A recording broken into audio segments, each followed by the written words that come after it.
1986లో ముంబైలో నమోదైంది. మొదట్లో ముంబై, చెన్నైలలోని సెక్స్ వర్కర్లు, మణిపూర్ రాష్ట్రంలో డ్రగ్స్ తీసుకునే యువతలో ఎయిడ్స్ సోకిన కేసులు ఎక్కువగా కనిపించాయి. తర్వాత దేశం మొత్తం మీద లక్షలాది కేసులు బయటపడ్డాయి. సెక్స్ వర్కర్లు, రెడ్ లైట్ ఏరియాలు, పర్యాటక కేంద్రాలు విస్తరించి ఉన్న అన్ని ప్రాంతాలకు ఎయిడ్స్ వ్యాధి వ్యాపించింది.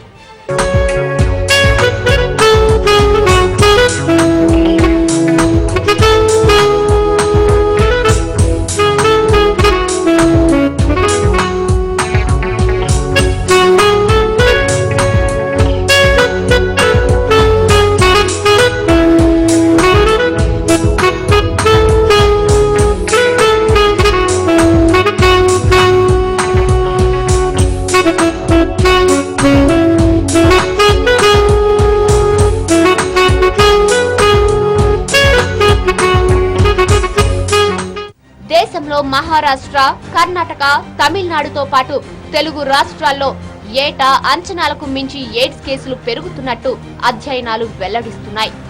జాతీయ స్థాయిలో చూస్తే ఎయిడ్స్ రోగులు అదుపు లేకుండా పెరిగిపోతున్న రాష్ట్రాల్లో మహారాష్ట్ర మొదటి స్థానంలోనూ, తెలుగు రాష్ట్రాలు 2వ స్థానంలో, కర్ణాటక 3వ స్థానం, తమిళనాడు, నాగాలాండ్లు 4, 5 స్థానాల్లో ఉన్నాయి. ఎయిడ్స్ వ్యాధి నివారణ కోసం 1987లో జాతీయ ఎయిడ్స్ నివారణ కార్యక్రమాన్ని కేంద్రం ప్రారంభించింది. నేషనల్ ఎయిడ్స్ కంట్రోల్ ఆర్గనైజేషన్ ని 1992లో స్థాపించారు. క్రమక్రమంగా రాష్ట్రాలు, కేంద్రపాలిత ప్రాంతాల స్థాయిలో ఎయిడ్స్ కంట్రోల్ సొసైటీలు ఏర్పడ్డాయి. 1999లో ఒకసారి, తర్వాత 2007లో మరోసారి ఎయిడ్స్ నియంత్రణ కార్యక్రమాల్ని ప్రారంభించి 7 సంవత్సరాల కాల వ్యవధిలో కార్యకలాపాల్ని విస్తరిస్తూ వచ్చారు. ప్రజలు, సెక్స్ వర్కర్లలో ఈ వ్యాధిపై అవగాహన కలిగించేందుకు ఎన్నో కార్యక్రమాలు రూపొందిస్తూ వచ్చింది ప్రభుత్వం. It's a pity that we have to travel such long distances and really come out on the streets in the 21st century to demand for treatment or to demand our right to live. I just wonder where things may have gone wrong. I don't think that both the leaders, European leaders or the Indian leaders, could be so mean in that sense that they would not be able to give us a medicine that is keeping us alive. It's not simply about economics, it's about humanity, it's about people's lives. Scanning టెస్టులు నిర్వహించింది. విచ్చలవిడి లైంగిక సంబంధాలు పెట్టుకున్న వ్యక్తులకు సంక్రమించే AIDS కారక HIV virus విషయంలో ఏ మాత్రం అజాగ్రత్తగా ఉన్నా అలా సమాజాన్ని కబళించుకుపోతుంది. వ్యభిచారం ద్వారా ఈ వ్యాధి కొని తెచ్చుకున్న భర్తలు, అమాయకులైన వారి భార్యలకు ఆ వైరస్ ని అంటించిన కేసులు మన దేశంలో వేలకు వేలు ఉన్నాయి. ఆ ఇల్లాళ్లు వారి సంతానానికి కూడా సోకి అభం శుభం తెలియని లక్షలాది పసికందుల నిండు జీవితాలు అన్యాయమైపోయాయి. మీకు ఎలాంటి సాయం కావాలో చెప్పండి. డాక్టర్ గారు, నేను HIV గురించి చాలా విన్నాను, కానీ సరిగ్గా అర్థం కావడం లేదు. మీరు నాకు అర్థమయ్యేలా చెప్పగలరా? తప్పకుండా చెప్తాను. ఎందుకంటే ఎయిడ్స్ చాలా తీవ్రమైన ఆరోగ్య విషయం. HIV అంటే హ్యూమన్ ఇమ్యూనో డెఫిషియన్సీ వైరస్. ఇది చాలా సీరియస్ వైరస్. అది సోకిందంటే మనిషి ప్రాణానికే ప్రమాదం. ఏంటి? ఇది నన్ను చంపగలదా? దీనికి ఏమైనా పరిష్కారం ఉందా? లేదు. HIV ఎయిడ్స్కి పరిష్కారం సామాన్య జనానికి అందుబాటులో లేదు. HIV వైరస్ సోకినంత మాత్రాన ఎయిడ్స్ ఉన్నట్లు కాదు. శరీరంలో HIV వైరస్ ఉన్నప్పటికీ కొన్ని సంవత్సరాల పాటు ఆరోగ్యంగానే కనిపిస్తారు. ఎప్పుడైతే ఈ వైరస్ సోకిన వ్యక్తుల ఆరోగ్యం క్షీణించడం మొదలవుతుందో అప్పటి నుంచి ఎయిడ్స్ వచ్చినట్లు. HIV వైరస్ ఉన్న వ్యక్తులను HIV పాజిటివ్ అని పిలుస్తారు. రోగ నిరోధకత బాగా క్షీణించినట్టు రక్త పరీక్షల్లో స్పష్టమవుతుంది. CD4 కణాల సంఖ్య 200 కంటే తక్కువగా ఉంటే ఎయిడ్స్ వచ్చినట్టు నిర్ధారిస్తారు. Because there is a demand on high energy on people who are suffering from HIV. There's a increased metabolic rate and higher energy needs. And this is not met. They are going to lose or burn their body. And there is also a need for micronutrients in their diet, because micronutrients have an important play in supporting the immune system. And also it influences the oxidative stress that the person is going through because of the breaking down system that's happening. Therefore, nutrition becomes very important and integral part of care and treatment, I would say. వ్యాధి నిరోధక శక్తి తగ్గుతున్న కొద్దీ AIDS కారణంగా శరీరంలో వ్యాధుల బాధ పెరుగుతుంది. వీటినే ఆపర్చునిస్ట్ ఇన్ఫెక్షన్స్ అంటారు. నిమోనియా, టీబీ, చర్మ క్యాన్సర్లు, మహిళల్లో ఇన్వేసివ్ సర్వైకల్ క్యాన్సర్లు, కళ్లకు సిఎంవి రెటినైసిస్, ఇలా ఒక్కొక్కటిగా ఎన్నో వ్యాధులు చుట్టుముడతాయి. అయితే అనుమానం వచ్చినప్పుడు స్కానింగ్ టెస్టులు చేయించుకుని యాంటీ రైట్రోవైరల్ థెరపీ, ఏఆర్టీ మందులు వాడుతూ క్రమశిక్షణతో కూడిన జీవన శైలిని అలవాటు చేసుకుంటే ఈ వ్యాధుల బారిన పడే అవకాశాలు బాగా తగ్గుతాయి. Nutrition is directly linked to improved socio-economic outcomes. For example, our study has shown that if you provide nutrition to HIV-infected people, you will find they are able to work for more number of hours. If you provide nutrition to HIV-infected children, we find their health improves quickly. HIV positive లేదా AIDS రోగుల కోసం ఉపయోగించిన సిరంజిని మరొకరికి ఉపయోగించినా సరైన పరీక్షలు నిర్వహించకుండా ఈ virus వారి రక్తాన్ని సేకరించి దానిని మరొకరికి ఎక్కిస్తే ఇతరులు కూడా హెచ్ఐవి ఎయిడ్స్ బారిన పడే అవకాశాలు కోకొల్లలు. ఇక టాటూలు వేయించుకునేటప్పుడు కూడా జాగ్రత్తగా ఉండాలి. అందరికీ ఒకే సూది ఉపయోగిస్తారు, దీన్ని శుభ్రం చేయరు. ఇది కూడా హెచ్ఐవి సోకడానికి అవకాశం. కటింగ్ సెలూన్లలో ఒకరికి ఉపయోగించిన బ్లేడ్ ని మరొకరికి ఉపయోగించిన ఈ ప్రమాదం ఉంది. మొదట్లో జ్వరం, నోటిపూత, నీరసం, అలసిపోవడం, ఆకలి తగ్గిపోవడం, నీళ్ల విరోచనాలు లాంటి సమస్యలతో ఈ వైరస్ సంకేతాలు బయటకొస్తాయి.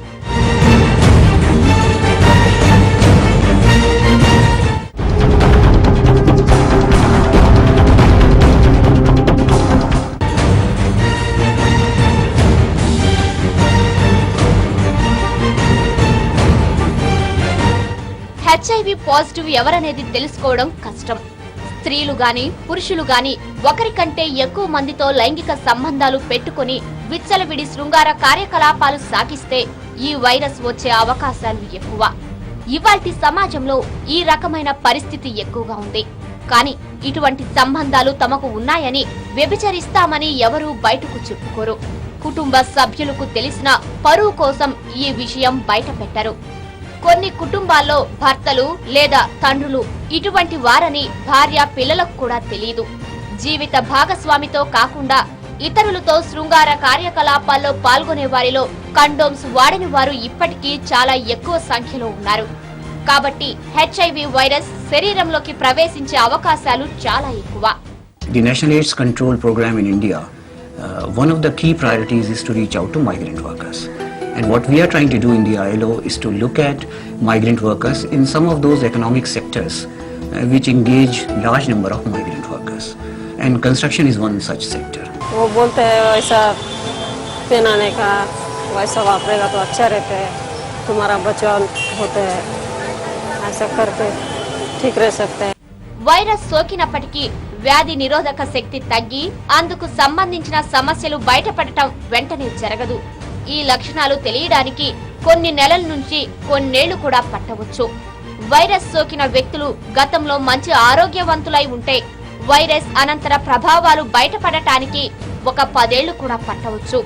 ఈలోగా వీరితో సంపర్కం ద్వారా వారి భార్యలకు దురదృష్టవశాత్తు వీరు గర్భవతులైతే పుట్టబోయే బిడ్డలకు వైరస్ సోకుతుంది. చివరికి తండ్రి, తల్లి, పిల్లలు అంతా ఎయిడ్స్ రోగులుగా మారిన కుటుంబాలు చాలా ఉన్నాయి. ఆర్థిక పరిస్థితుల కారణంగా చాలా మంది మహిళలు పడుపు వృత్తిని ఎంచుకొని ఒకరికంటే ఎక్కువ మంది పురుషులతో సంబంధాలు పెట్టుకోవడం వల్ల వాళ్ళు హెచ్ఐవి బాధితులవుతున్నారు. కారణాలు ఏమైనప్పటికీ పురుషులు కూడా తమ కోరికలు తీర్చుకోవడానికి ఎక్కువ మంది మహిళల వెంట పడటంతో వీళ్లు ఆ వైరస్ కు గురవుతున్నారు. ఈ వైరస్ వల్ల రోగ నిరోధక శక్తి తగ్గి వ్యాధులు చుట్టుముట్టి ఎన్ని మందులు వాడినా తగ్గకపోతే అప్పుడు అనుమానం వచ్చి స్కానింగ్ చేయించుకుంటారు. అయితే అప్పటికే వైరస్ కాస్త వ్యాధి స్థాయికి వెళ్లిపోయి ముదిరిపోతుంది.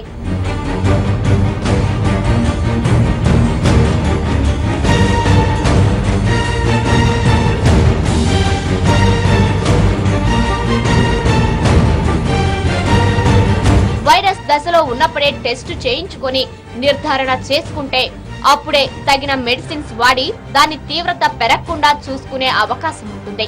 అయితే ఆ వైరస్ మనకెందుకు వస్తుందిలేనన్న ధీమాతో చాలా మంది ఈ పని చెయ్యరు.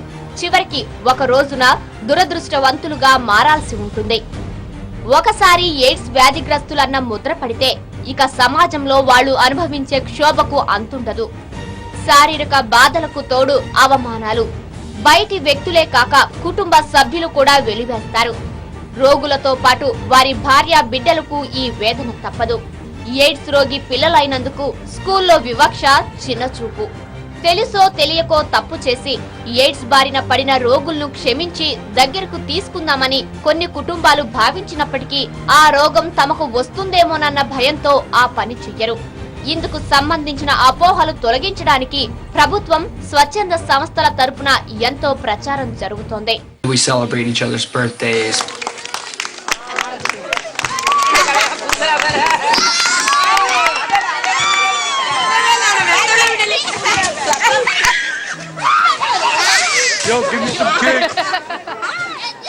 అయినా పరిస్థితిలో పెద్దగా మార్పు కనిపించలేదనే చెప్పాలి. ఈ అంశాన్ని మరోసారి గుర్తు చేసుకోవడం ఈ సందర్భంలో ఎంతో అవసరం. హెచ్ఐవి పాజిటివ్ లేదా ఎయిడ్స్ సోకిన వ్యక్తితో లైంగిక సంబంధం పెట్టుకుంటే ఇతరులకు వ్యాపిస్తుంది. వారి రక్తాన్ని మరొకరికి ఎక్కిస్తే వాళ్లకు ఈ వ్యాధి సోకుతుంది. అప్పటికే బాధితులైన వ్యక్తితో సంపర్కం ద్వారా వారి జీవిత భాగస్వాములకు, పుట్టబోయే బిడ్డకు కూడా ఈ వ్యాధి సోకే అవకాశం ఉంది. రోగులకు ఇంజెక్షన్ చేయడానికి వాడిన సూదిని సరిగ్గా మరగబెట్టకుండా ఇతరులకు ఉపయోగిస్తే అప్పుడు కూడా ఇతరుల్లో ఈ వైరస్ వ్యాపిస్తుంది. ఇక టాటూలు, సెలూన్లలో బ్లేడ్ల గురించి ఇప్పటికే చెప్పుకున్నాం.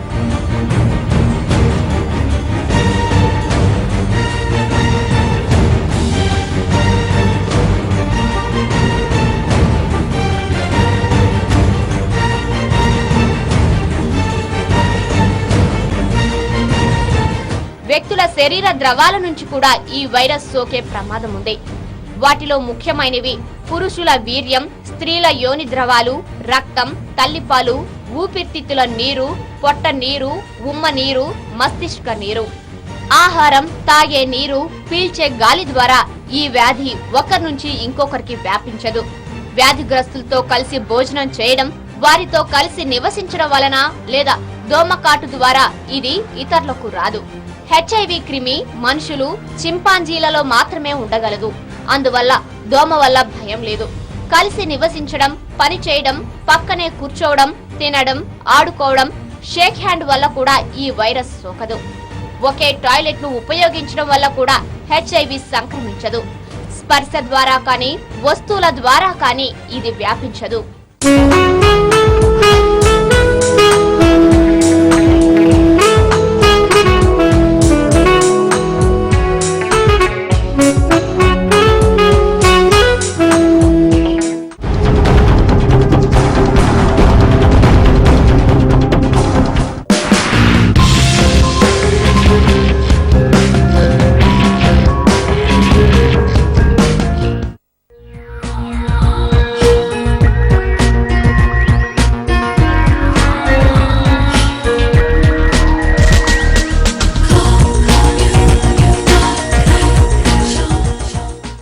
గుడ్ ఆఫ్టర్నూన్, నేను Sharada. Welcome to health and beauty. ఈ రోజు వరల్డ్ ఎయిడ్స్ డే సందర్భంగా ఈ రోజు మనం ఐ న్యూస్ లో ఎయిడ్స్ కి సంబంధించిన వివరాలు తెలుసుకుందాం. అలానే దీనికి సంబంధించి నివారణ చర్యలు ఎలా ఉన్నాయో కూడా తెలుసుకుందాం. అయితే ఈ రోజు మనతో పాటు doctor P Ajay Kumar, MD, consultant chest physician and HIV specialist from Srinivasa hospital నుంచి వచ్చారు. ఆయన అడిగి మరిన్ని వివరాలు తెలుసుకుందాం. నమస్తే డాక్టర్. నమస్తే. ముందుగా ఈ రోజు వరల్డ్ హెచ్ఐవి ఎయిడ్స్ డే కాబట్టి చాలా మందికి దీని గురించి చాలా అపోహలు ఉన్నాయి. అసలు ఇది ఎలా వస్తుంది అని అంటారు?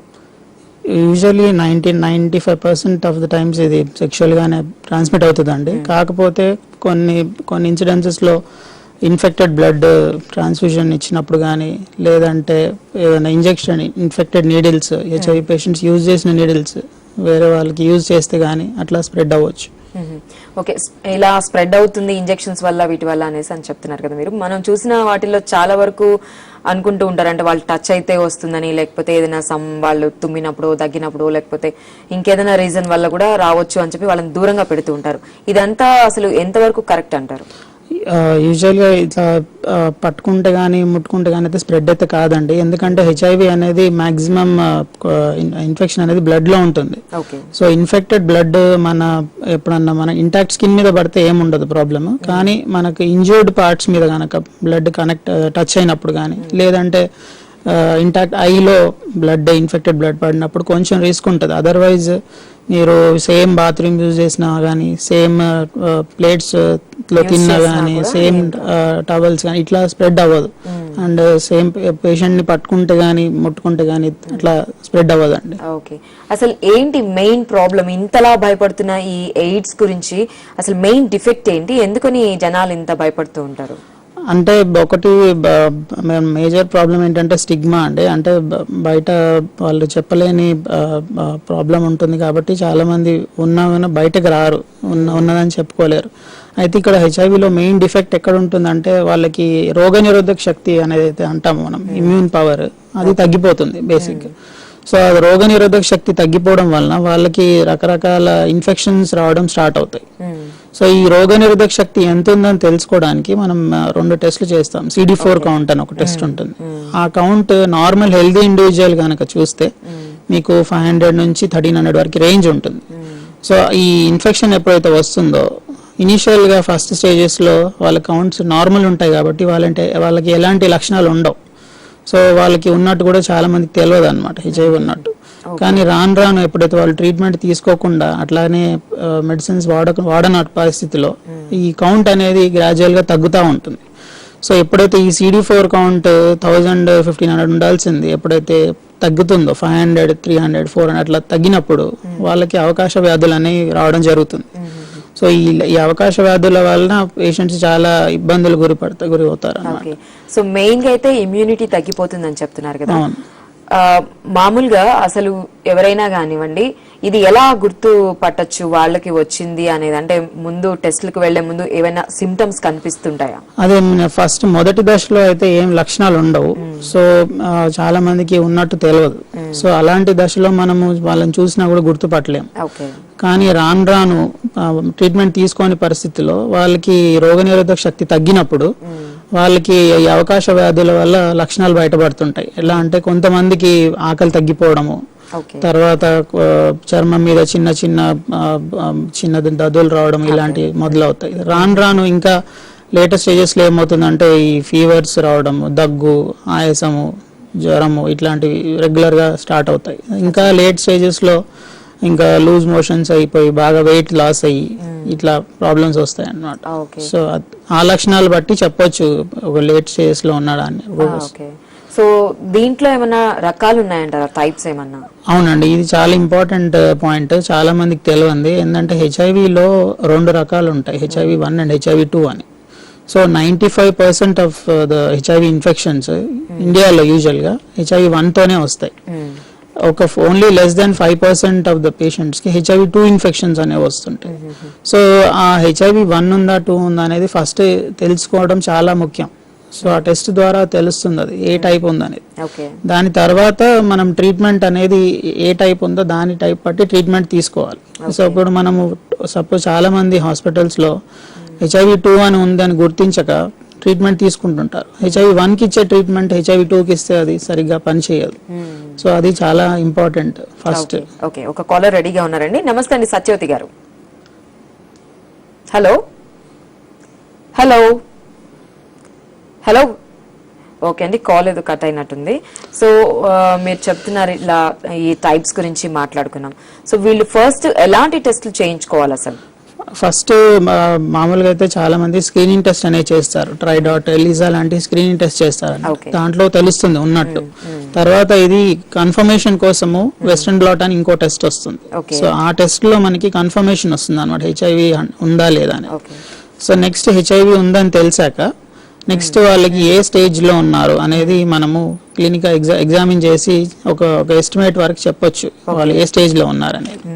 సో ఓకే, అయితే ఈ స్టేజెస్ ఏంటంటారు? ఇవి బేసిక్ 4 స్టేజెస్ ఉంటాయండి హెచ్ఐవిలో. హెచ్ఐవి 1 అనే దాంట్లో పేషెంట్ అర్లీ స్టేజెస్లో ఉంటారు కాబట్టి ఎలాంటి లక్షణాలు ఉండవు. సో వాళ్ళు చాలా హెల్దీగా ఉంటారు, అసలు ఏ ప్రాబ్లమ్స్ ఉండవు. వాళ్ళు ట్రీట్మెంట్ తీసుకోని పరిస్థితిలో వాళ్ళకి స్టేజ్ 2కి వెళ్తారు. స్టేజ్ 2 వెళ్ళినప్పుడు వాళ్ళకి చిన్న చిన్న ప్రాబ్లమ్స్, అప్పుడప్పుడు దగ్గు రావడము, అట్లాంటి చిన్న చిన్న స్కిన్ ఇన్ఫెక్షన్స్ రావడం స్టార్ట్ అవుతాయి.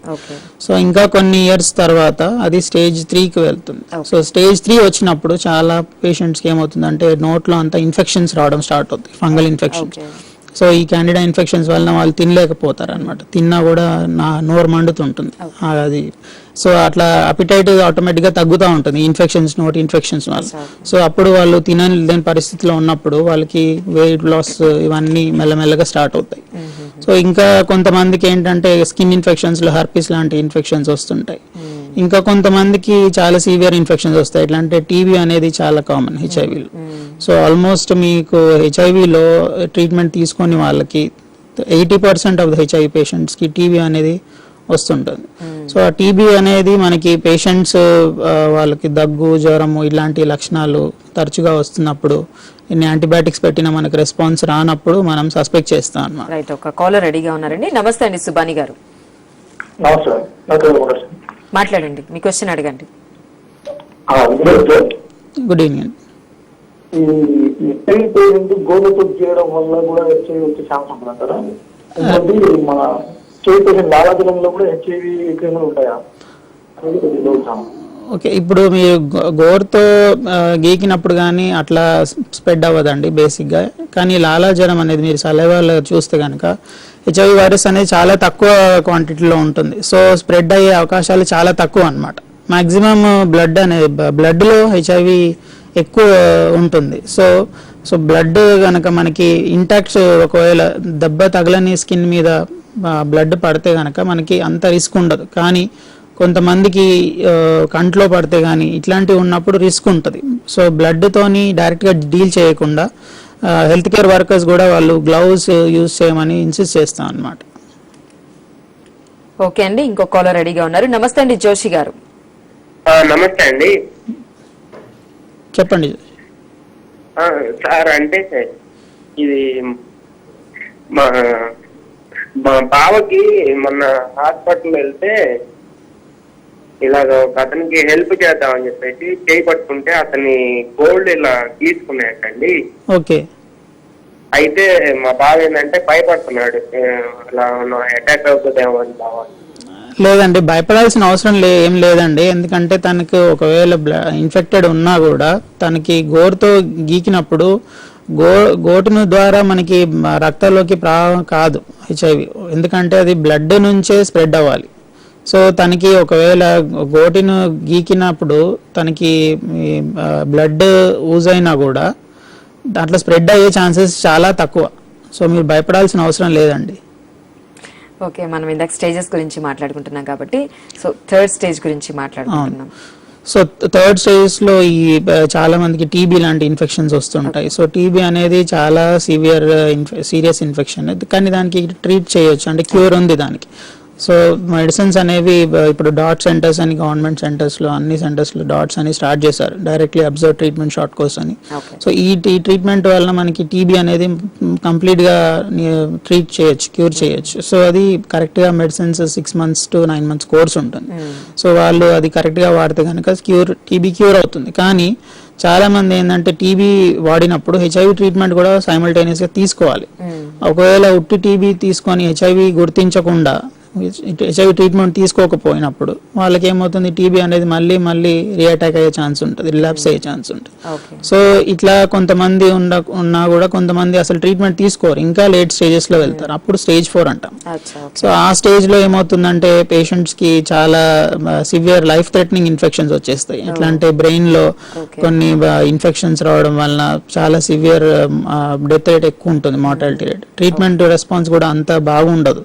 సో పేషెంట్స్ ఎవరైనా మనకి ఫస్ట్ ఇనిషియల్ స్టేజెస్లో వాళ్ళకి పేషెంట్స్ చెప్తా ఉంటాం, గవర్నమెంట్ కూడా చాలా అవేర్నెస్ ప్రోగ్రామ్స్ చేస్తుంది, అర్లీ స్టేజెస్లోనే ట్రీట్మెంట్ తీసుకోమని చెప్తా ఉంటారు. కానీ చాలా మందికి ఏముంటుందంటే హెల్తీ ఉన్నట్టు అనిపిస్తుంది. ఫిజికల్ రెడీగా ఉన్నారండి, మళ్ళీ మాట్లాడదాం మనం. నమస్తే అండి రమేష్ గారు, అడగండి మీ క్వశ్చన్ రమేష్ గారు. సార్ నేను ఒక అమ్మాయితో సార్ ఓకే పాల్గొన్నాను సార్. ఓకే సార్ అంటే ఒక 1 month ఆఫ్టర్ 1 month మధ్య యూరిన్ కూడా రూపాయి సార్. ఓకే అది నేను హోమియో డాక్టర్ కన్సల్ట్ చేసిన సార్. ఆయన ఒక ఆయింట్మెంట్ ఇచ్చింది, తగ్గిపోయింది. ఓకే సార్ ఈ మజిల్ పెయిన్స్ ఉన్నాయి, టైఫాయిడ్ ఫీవర్ అని వచ్చింది నాకు. అదే సార్ నాకు భయం వేస్తుంది సార్. అందుకు మీరేమైనా టెస్ట్ చేయించుకున్నారా అండి? సార్ చేయించిన సార్, నెగిటివ్ వచ్చింది. ఏ టెస్ట్ చేయించారు? సార్ అది మామూలుగా ఫస్ట్ లో టెస్ట్ చేస్తారు కదా సార్, ఒక టెస్ట్ తెలియదు నాకు. ఓకే ఇది అయితే దీంట్లో ఏంటంటే హెచ్ఐవిలో కొన్ని రకాల టెస్టులు ఉంటాయి.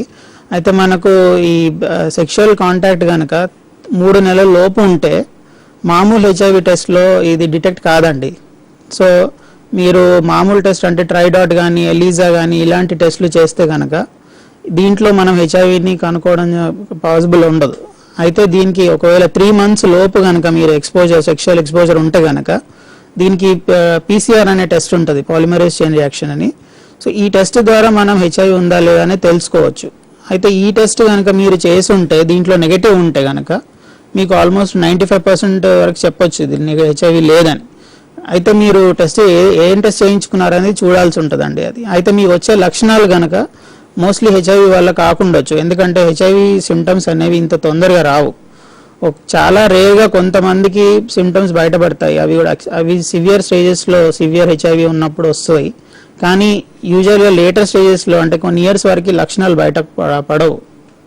సో నేను అనుకోవడం మీకు ఇన్ఫెక్షన్ రాకుండా వచ్చు మోస్ట్లీ. ఓకే అండి, నెక్స్ట్ ఇంకో కాలర్ రెడీగా ఉన్నారు. నమస్తే అండి. హలో హలో చెప్పండి అండి, అడగండి మీ క్వశ్చన్ ని. వినిపిస్తుందండి, మీ వాయిస్ వినిపిస్తుంది. డాక్టర్ గారు ఇక్కడ ఉన్నారు, మాట్లాడండి. హెచ్ఐవికి మందులు ఉన్నాయండి. ఇప్పుడు మీరు ఒకటి బేసిక్ థింగ్ ఏంటంటే గవర్నమెంట్లో చాలా కొన్ని లక్షల మంది ఇప్పుడు ట్రీట్మెంట్ తీసుకుంటున్నారు. కానీ ఇది ఇప్పుడు మొత్తంగా హెచ్ఐవి క్యూర్ అవ్వడానికి ఇప్పుడు ప్రస్తుతం మెడిసిన్స్ లేవు. అయితే చాలా కంట్రీస్లో రీసెర్చ్ అవుతుంది దాని గురించి. అయితే ఈ మెడిసిన్స్ ఇంకో కొన్ని సంవత్సరాల్లో మొత్తానికే నిర్మూలించడానికి రావచ్చు. కానీ ఇప్పుడు ప్రస్తుతానికి మాత్రం మెడిసిన్స్ అన్ని చాలా ఎఫెక్టివ్ మెడిసిన్స్ ఉన్నాయి హెచ్ఐవికి. అవి వాడుకోవాలి, కాకపోతే అది జీవితాంతం వాడుకోవాలండి. అవి మీరు ఇప్పుడు బీపీ షుగర్ లాగా బీపీకి షుగర్ కానీ మీరు జీవితాంతం వాడుకుంటారు ట్రీట్మెంట్, హెచ్ఐవికి కూడా అలా జీవితాంతం వాడుకుంటే మీకు నార్మల్ లైఫ్ ఉంటుంది. ఓకే అజయ్ గారు, మనం ఇందాక స్టేజెస్ గురించి మాట్లాడుకుంటున్నాం అండ్ 4th స్టేజ్ గురించి మాట్లాడుకుంటున్నాం. సో 4th స్టేజ్లో ఎలాంటి ట్రీట్మెంట్ వీళ్ళకి స్టార్ట్ చేసినా కూడా అంతగా రియాక్షన్ ఉండదు వీళ్ళకి అనేసి చెప్తూ ఉన్నారు కదా. సో అక్కడ దాకా వెళ్లే కంటే కూడా 3rd స్టేజ్లో ఉన్నప్పుడే వీళ్ళు ఆ ట్రీట్మెంట్స్ ని తీసుకోవాలనేసి అని అంటూ ఉన్నారు. సో ఆ 4th స్టేజ్లో ఉన్నప్పుడు ఎలాంటివి ప్రాబ్లమ్స్ వస్తూ ఉంటాయి వీళ్ళకి? యూజువల్గా అయితే మీకు పేషెంట్స్కి చాలా బ్రెయిన్లో ఇన్ఫెక్షన్స్ రావడం కామన్గా ఉంటుంది 4th స్టేజ్లో. అయితే దానికి కొన్నిటికి ట్రీట్మెంట్ ఉన్నది, కొన్ని లంగ్ మ్యాలిగ్నెన్సీస్ కూడా వచ్చే ఛాన్సెస్ ఉంటాయి. అట్లాంటి వాటికి ట్రీట్మెంట్ రెస్పాన్స్ అంతా బాగుండదు. సో పేషెంట్స్కి మనం ఫస్ట్ హెల్తీగా ఉన్నప్పుడు వాళ్ళ CD4 కౌంట్స్ అనేవి చేస్తాం. CD4 కౌంట్స్ నార్మల్గా వాళ్ళకి ఎక్కువ ఉన్నప్పుడు, అంటే ఇప్పుడు government cut off point 350 cut off point అని ఇస్తారు. 350 కంటే లోపు ఉంటే కనుక వాళ్ళకి హెచ్ఐవి ట్రీట్మెంట్ స్టార్ట్ చేసేస్తారు గవర్నమెంట్ సెంటర్స్లో. మనం బయట కూడా మనం 350 వరకు కూడా వెయిట్ చేయకుండా కొంచెం అర్లీ స్టేజెస్లో కూడా చాలా మంది పేషెంట్స్కి పెడుతూ ఉంటాం. ఎందుకంటే వీళ్ళకి అర్లీగా ట్రీట్మెంట్ స్టార్ట్ చేయడం వలన ఇలాంటి ఫ్యూచర్లో ఏ ప్రాబ్లమ్స్ రాకుండా ముందుగా ప్రివెంటివ్ ట్రీట్మెంట్ లాగా యూజ్ అవుతుంది అన్నమాట. నెక్స్ట్ ఇంకో కాలర్ ఉన్నారండి. నమస్తే అండి, రాజేష్ గారు మాట్లాడండి. సార్ నేను 3 years బ్యాక్ ఒక లేడీతో సెక్స్ చేసాను సార్. ఓకే. తర్వాత 3 months కి లైట్ గా పెన్సిల్ లభించింది పొక్కులోకి వచ్చినాయి సార్. ఓకే. నేను వెంటనే డాక్టర్ దగ్గర హెచ్ఐవి అంటే 3 months తర్వాత చేస్తే నెగిటివ్ వచ్చింది సార్. ఓకే. మళ్ళీ 1 year తర్వాత మళ్ళీ చేయించాను sir same HIV test. Okay. Negative వచ్చింది సార్. కానీ అప్పటి నుంచి అక్కడ లైట్ పెయిన్ వస్తుంది సార్ నాకు అక్కడ పెనిస్ పైన. ఓకే. అయితే మీకు ఇప్పుడు ఇన్ఫెక్షన్ అనేది హెచ్ఐవి ఉందా కాదా అనేది తెలవడానికి వెస్ట్రన్ బ్లాట్ అని ఒక టెస్ట్ ఉంటుందండి. 3 months 3 to 6 months దాటిన తర్వాత మనకి వెస్ట్రన్ బ్లాట్ అనే టెస్ట్ చేసినప్పుడు అది నెగటివ్ వస్తే 100% అక్యురేట్ చెప్పొచ్చు మీకు లేదు ఇన్ఫెక్షన్ లేదని, హెచ్ఐవి ఇన్ఫెక్షన్ లేదని. అయితే ఈ హెచ్ఐవి కాకుండా చాలా మందికి సెక్షువల్లీ ట్రాన్స్మిటెడ్ ఇన్ఫెక్షన్స్ అని వేరే రకాల చాలా ఇన్ఫెక్షన్స్ వస్తుంటాయి. దీంట్లో గోనోరియా, సిఫిలిస్ అని చాలా రకాలు ఉంటాయి అన్నమాట. సో అలాంటి ఇన్ఫెక్షన్స్ మీకు ఉంటే కనుక దానికి ట్రీట్మెంట్ మీరు తీసుకుంటే మీకు ఆ ప్రాబ్లమ్ సాల్వ్ అవుతుంది. సో మీ